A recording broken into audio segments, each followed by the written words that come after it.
છોટાઉદેપુરના નસવાડીમાં રક્ષાબંધનના તહેવારને લઈને રાખડી બજારમાં રોનક જોવા મળી। તાલુકાના 210 જેટલા ગામોમાંથી બહેનો ભાઈઓ માટે મનપસંદ રાખડી ખરીદવા ઉમટી પડી છે। આ વર્ષે બજારમાં ખાસ કરીને ડાયમંડ અને અવનવી ડિઝાઇનવાળી રાખડીઓની ભારે માંગ છે। જોકે મોંઘવારીના કારણે રાખડી અને પેંડાના ભાવમાં કિલોએ આશરે 50નો વધારો નોંધાયો।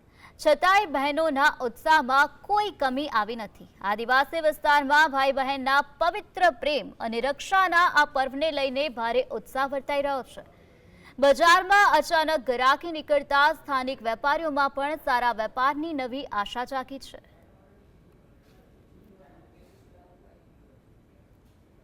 તાલુકાઓમાં રાખડીની ધૂમ ગરાકી નીકળી છે। આપ તસવીરોમાં જોઈ રહ્યા છો નસવાડીના બજારોમાં હાલ રાખડીઓની ખરીદી માટે બહેનો ઉમટી છે। જ્યારે અલગ અલગ અવનવી ડિઝાઇનોમાં રાખડીઓ મોટા પ્રમાણમાં બજારમાં આવે છે। આ વખતે રાખડીઓનો ભાવ વધારે છે, પરંતુ જે ગરાકી નીકળી છે તે મોટા પ્રમાણમાં નીકળતા હાલ તો વેપારીઓમાં ખુશી છે, કારણ કે જે બહેનો છે પોતાના ભાઈને રક્ષાબંધનના પર્વના દિવસે રાખડી બાંધવા માટે જે ખરીદી કરવા માટે નીકળી છે। ભાવ વધારે છે, પરંતુ ખરીદી માટે મોટી સંખ્યામાં બહેનો આવી છે। Rafiq Dhaniwala, GS TV, Chhota Udepur.